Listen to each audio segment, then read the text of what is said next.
Welcome back to Keeping It Fresh. My next guest, you might remember him from WWE as the Funkasaurus or Brodus Clay, but now is a top contributor on Fox News and a regular on the Gutfeld Show.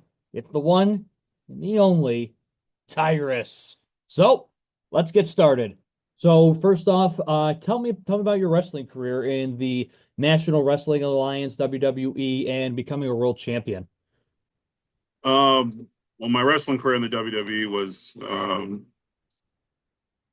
obviously it was a dream come true. It was pretty pretty cool. The way I was discovered was I was bouncing at a club and got into had to break up a fight between two guys who were like messing with girls on the dance floor, and then the two guys decided that they were going to fight me. It didn't end well for them, and the way that I carried them out, I call it a suitcase. When you put a guy down, you grab him by the back of his belt and carry him out like a suitcase. I carried the two guys out and I threw them, and Tommy Dreamer was there having drinks, and he said he had never seen anything like that, and I need to be doing that on TV. So that's kind of how it started. But I was a lifelong fan. I think I won my first championship when I was like 8 in my front yard, like every other kid. Cardboard, the cardboard belt with the tin foil and the Crayola, and you mimicked your favorite wrestlers nonstop.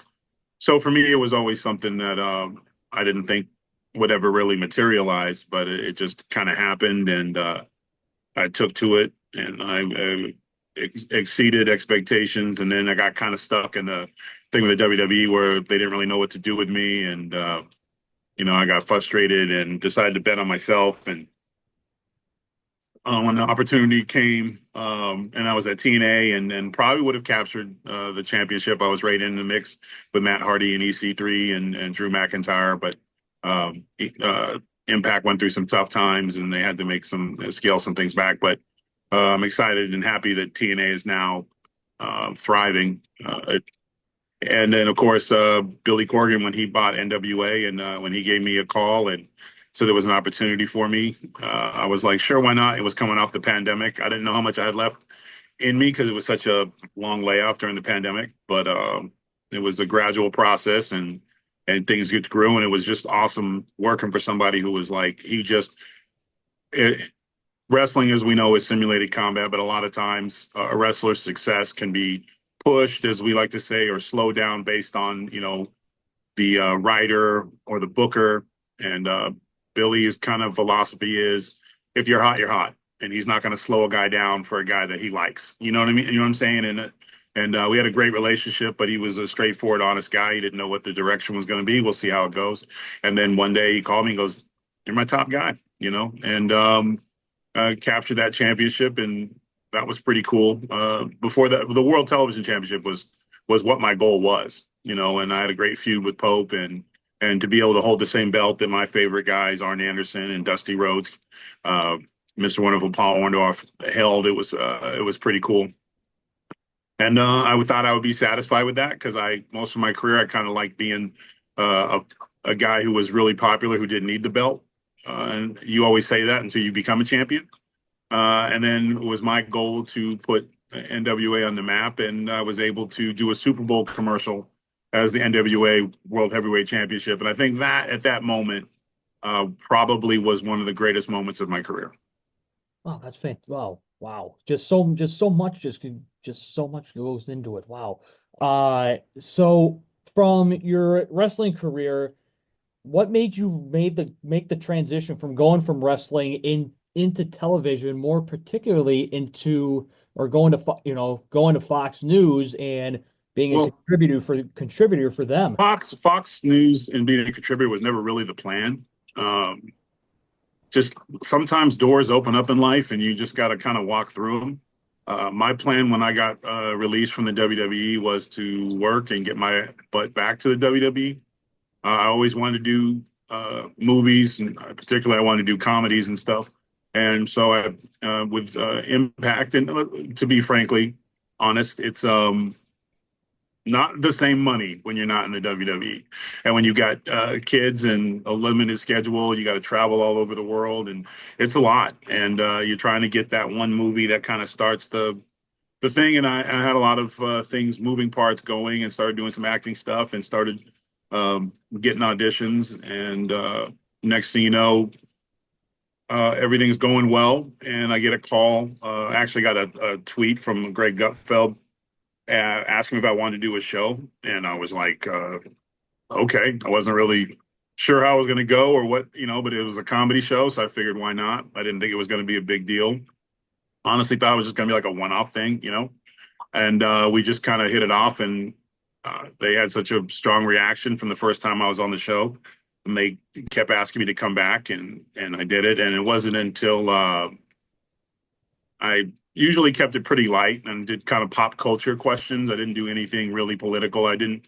I never really wanted to get into politics because I always think like it's just like a religion or anything else.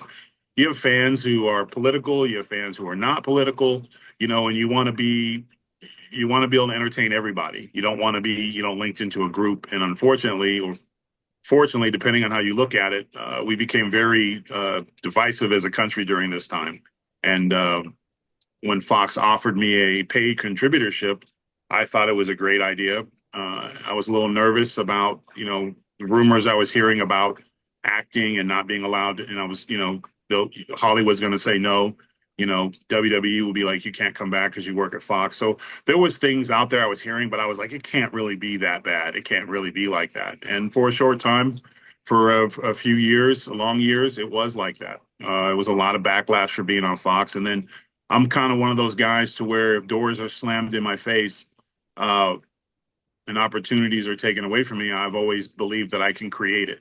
So you might have a goal like this is what I want to do. I want to be in a Marvel movie, and I started getting auditions, and then all of a sudden, well, hey, we're not really comfortable because of your Fox stuff. Then you're like, okay, cool, I'll figure it out, and I did, and then continued to grow, and then I started doing comedy club stuff, and clubs were kind of doing the same thing. Like, would love to have you, but you're on Fox. You're funny. Your stuff's hysterical. So I started doing my own stand-up shows and started booking the small venues. And John Snyder, from Dukes of Hazzard, said, "Hey, I'm doing a remake, a tribute movie to Smokey and the Bandit." And I was like, and I just said, "Who's playing the sheriff?" He says, "Well, I'm a little worried about playing the sheriff because of the time we're in." And I was like, "Yeah, but if the sheriff's black, he can be as racist as he wants, you know?" And because that's the way it, which makes zero sense, by the way. Racist is racist. So I got a chance to be play Buford T. Justice's character, and I had a blast, and it was fun. And the movie ended up doing really well, and it's on Apple and stuff. And it was literally basically he filmed it on a compound. He filmed it. He just did it. And I was like, and he inspired me to be like, yeah, if they close doors, you just build doors, and that's really what this whole thing has been with Fox. And I continue to grow, and then of course it's nice to be recognized and honored and paid when you do a good job. And Fox continued to support me, believe in me. Every time I wanted to do a project, wrestle, whatever, Fox News was just, the leadership was like, you do you. There's only one you. I even said at one point, do I need to start wearing a suit? And they're like, no, we don't want you like that at all. We want you just the way you are. And when you have a company that supports you like that, which is rare these days, it's hard to ever want to leave, and I've been able to build a nice career around it. I mean, uh, they put that thing like, hey, maybe you should write a book. Um, and I accomplished that goal. That was probably the toughest thing I ever did, to be quite honest with you. Uh, but it was just so many things, so many different opportunities opened up that I never thought would be there. And a lot of times when you get in life, all of us, I'm sure you've been there, is where you think, oh, I really want to do this, and you get a no, or you didn't get the job or the opportunity. You think, if I can't go in that door, there's no other doors. And so that's the one thing I would say with my journey and story and my history is that a lot of doors were closed in my face for whatever reasons. And I always found another door. And in some cases, built one, like with my comedy shows. Absolutely, and I know firsthand, again, by doors getting closed, getting slammed in my face. With me being so young, but it happens. It happens. It's a part Oh, of yeah. life. It's going And to happen a lot when you're young. yeah, It happens. And what that does is it's called you're building wisdom and yeah, that's for understanding. And then sure. when you do experience success, you you won't ever get a big head because you know the experience. of the failure of being said no, or they don't like your look, or we don't think you're ready, or whatever the case may be. When you hear those things, your life can go two ways. You can use that as a crutch and start blaming everything that doesn't go well in your life on somebody else, or when that door is closed, you absorb it, you take it in, you deal with, like, being fired from the WWE. In my case, that, I gave myself 2 days to feel bad about it, and then I was like, okay, well, what are we going to do next? So I think, and then you create your own opportunities. As long as you're willing to do the work and you continue to believe in yourself, it might not be the path you thought, but there's the path can be built. Absolutely. And like you were saying, you broke down those doors, you built new ones. And one of those new doors that you built, you had the privilege to sit down next to President Trump on Gutfeld when he came on the show. You gave him his championship belt, which I thought was so awesome and so incredibly detailed. That was amazing. And you interviewed him one on one. So describe the president, what he's like off camera, because the American people see him every day as Right. POTUS, but not as much as, like you said in your one-on-one interview, Donald Trump, the man, the father, the grandfather. What is he like off camera, and why is it so important for everyone to know what he's like off camera? Well, I think if you know where a man's coming from in any situation, not just, I mean, the president of the United States, but in general, just people you work with or around, when someone's in a leadership, to know what he stands for and what he's truly about. I had never met the president up until the time he was on Gutfeld, and we just hit it off. And the thing for me is, when the lights and the cameras off, you tend to really see who people are. And I had my family at the show, and my daughter, who is 10, she was getting ready she was equestrian riding, and when he came to the back, this is at the time, I was calling him Mr. President out of respect anyways, but he was getting ready for the election, and he had a big speech, a big one of his rallies in New York that they had to get to, and he took 20 minutes out of his incredible schedule to sit down with my 10-year-old and talk and laugh and joke and listen to her. uh, there was no cameras on. It was actually, his staff was pretty freaking out because he was going to be late. Uh, and I came over to him and I just said, "Hey, man, I just want to say that I misjudged you. I said I was judging you based off what I saw on TV. I voted for your policies, but after meeting you and seeing who you are, I'm voting for you for the man you are." He's kind. He listens. He's got a great sense of humor. He doesn't take himself too. He can make fun of himself, which is probably the first sign when you know you're going to be around somebody who's a decent person. If they can laugh at themselves, they don't take themselves too seriously. Uh, his aggressiveness in front of the camera is because he's fighting an opposition from the day that he got on that escalator. I understand why he fights the way he does. Because when they're calling him Hitler, when they're calling him these things, that's his family. His children, his grandchildren are Jewish, some of them, and Yeah. to say that, and he has children, he has a giant family, and I would be vicious if people were talking to me that way. I would call them out, and I respect him for it now. I get it now. Not everyone gets an opportunity to meet the president, and I don't take that lightly. I don't. So when people ask me, I answer them sincerely. I'm not a journalist. I'm not a guy that he needed to give an interview to. Uh, and not only did he listen, like some of the ideas that I had, he seriously took them into consideration. And I think I was one of the first people, if not the first, to ask him if he would consider making the drug cartels terrorist organizations. And on the show that night, and he said, "Yeah, that's a good idea. I think I will." And what we're seeing is, with the military's handling it, we get a lot more wiggle room in terms of keeping our border safe, opposed to putting the burden on our police department, which has taken a beating for the last 4 years. So the fact that they're going to get help with that, the Border Patrol is getting help with that, and he keeps his word. That's one thing. Something like silly. He was just like, "Hey, if you need anything, just let me know." And then, oh, let's do the interview. And I literally thought, yeah, he probably says that to everyone. And then I get a call from his personal assistant saying, "Hey, we want to set up this interview with you." Everything that he said he was going to do when I met him, he followed through on it. And it's really hard. That's one of the reasons why I had such an issue with Bill Maher's response uh, when he met President Trump is I think if you go after a guy as hard as that he did and say the things that he did and support things that were blatantly not true, uh, and you meet the guy, you break bread with him, the least you can do is come out and own the fact that you were wrong in what you were saying about a person.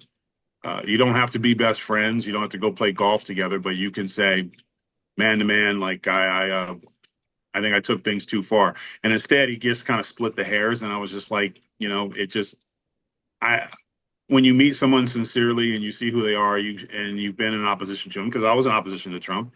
I criticized a lot of things. I couldn't stand the tweets, the arguing with the reporters. I thought it was beneath him. I thought it hurt him. It was a contributing factor to the loss uh, when he ran against Biden, and then saying all those things because we all talk like we know everybody, on TV. Everyone's a genius. Just ask them, and then you actually meet the person, and I misjudged him quite a bit. And I had no problem on camera, on the record, in front of him, in front of the world, apparently saying, "Hey, I would like to apologize to you, sir, because I misjudged you." And I was expecting, I was hoping Bill would do that, uh, if that's truly how it went and how he felt. And I didn't. And I think that's the problem in this country, is that everyone is so quick to talk about things, and then when you actually experience the things, you should do the right thing by him. If he was a jerk, then say, hey, he was a jerk. But I can tell you firsthand that's not who he is. I mean, it's always been, a dream, because I grew up watching The Celebrity Apprentice with him on it. I grew up watching him, in WrestleMania for WWE. Yeah, he was a wrestler. I mean, that was just Yeah, cool. You know what I'm yeah. saying? Like, He's yeah. a man. He's a man of the people. I mean, that's why he is. That's why, in my opinion, he's pushing so hard and so much just to, get back to where this country used to be, and most importantly, just have that, not a political figurehead, just a man of the people in charge. And that's what I think is so great about him. And so, Tyrus, like you were saying earlier, you're doing these stand-up tours. You've been on tour for a great chunk of this year. You had two shows earlier, a couple weeks ago, in Michigan, and you have a couple shows scheduled, July 7th in Traverse City, Grosse Point, July 8th, Omaha, Nebraska, July 11th, and many shows throughout Kansas, Texas, Florida, Alabama, and Ohio coming up for the rest of the year. First off, tell me, what can people expect when they come out and see you? They're gonna laugh their asses off. That's why my shows are sold out. It's not a political show. I make jokes about some political stuff, but it's about the laugh. It's not a one trick pony show. Um, it's not a political show where you bash one side for 45 minutes to an hour. It's a lot of jokes about life, a lot of making fun of myself. Uh, it's The reviews are pretty. They're out there. They're pretty solid. People say that. I don't always like to toot my own horn, but I guess I can toot a little bit right here. Recently, I was at a show and I finished the show, and you received a standing ovation, and you got 1,500 people going crazy, and the average stand up is like 300 in the club or 150 people in the club. But we're doing these cool theaters all over the country in towns that typically don't always get you know uh, entertainers to come through, and people across the board. So they have an amazing time. A lot of people say their face hurts from laughing, which is cool. That's what you want to hear. And the demand is growing and growing. And it's funny because I've now that I have my own route and my own shows, there's really no reason to do the small comedy clubs that wouldn't have me, 3 years ago. And now they're like, hey, can you come to this or can that? And you're just like, I'm going to stick with what the people who stood by me. And, it's a diverse crowd. It's a fun crowd. Uh, and people want to get away for an hour and laugh and have fun. And it's kind of that, they say it's like an old school stand up show. Very similar to like how Richard Pryor's used to be and George Carlin, and those are some of the comparisons. It's just that, Don Rickles, especially going after like hecklers in the crowd and stuff. Just have a lot of fun. Nobody's safe, including myself. And if you can't take a joke, then you probably shouldn't come. But if you want laugh and make fun of yourself. And while I make fun of myself, I'm usually the butts of most of the jokes. Um, then please come down and have a good time. Well, I, for one, cannot wait for July 8th when you get to Grosse Pointe. I have tickets for that, and I cannot wait to laugh my ass off that night. I am, as soon as I got the tickets, I was like, think to myself, yes, I cannot wait. Because, like I said, I watched Gutfeld every night, and I laugh my ass off every night when I watch when you're on, when Gutfeld's on. So I cannot wait for that.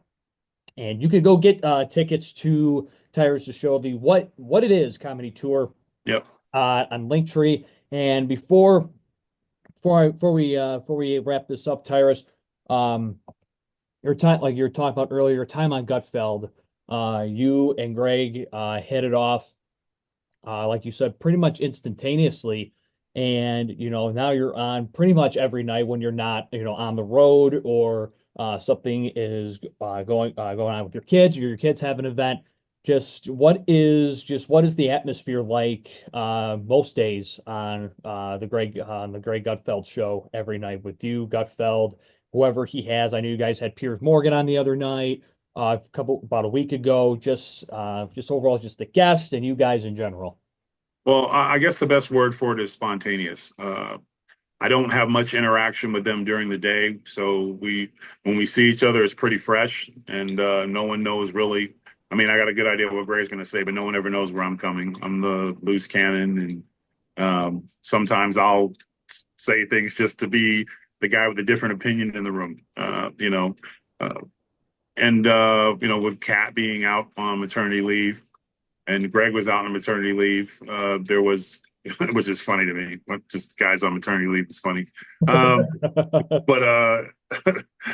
But we've built something special, and the show is at its best when we have Greg, Kat, and myself.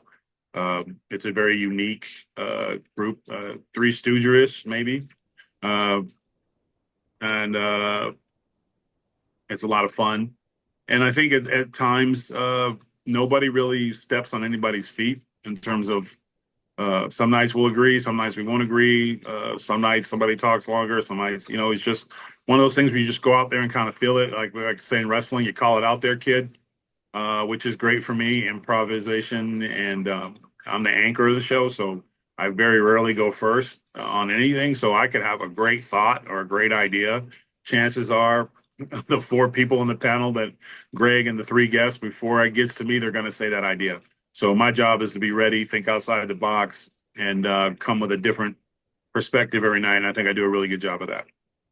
All right. Well, thank you so much, Tyrus, for being here today. You can check out Tyrus's book, Nuff Said, online. You can also find his tickets to his upcoming show. The link will be in the description in the show as well. You can find those on Linktree for his upcoming comedy tour, what it is, and to catch him every night on Gutfeld at 10 o'clock Eastern, only on Fox News, the one and only, the world champion, Tyrus. Thank you so Yes. much. Thank you so much. Thank you, man.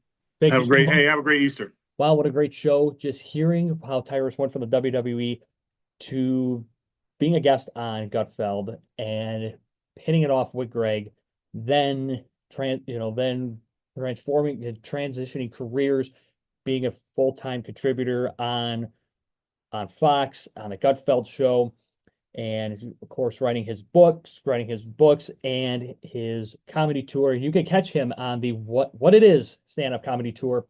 May 17th, he'll be in Middletown, Ohio. July 7th, he'll be in Traverse City, Michigan. For all you Michigan people watching the show, he'll also be in Grosse Pointe, Michigan, July 8th. Cedar Rapids, Iowa, July 10th. Omaha, Nebraska, July 11th. Concordia, Kansas, July 13th. Augusta, Kansas, July 14th. And a long list of shows throughout the rest of July in Texas, Florida, Alabama, Ohio, Kentucky, South Carolina, Idaho, and Oregon, going all the way through November 9th. And you can check those out with the link down below to get your tickets to meet Tyrus and to hang out at his show, which is a great, great time. I'm definitely looking forward to it when he comes to Grosse Pointe July 8th. So that'll do it for this installment of Keeping It Fresh. Be sure to subscribe to the channel. Follow me on Facebook, Instagram, all the social medias, TikTok as well. And be sure to follow Tyrus on social media as well. His links will also be down there as well. And I will catch you in the next one. Until then, as always, keep it fresh.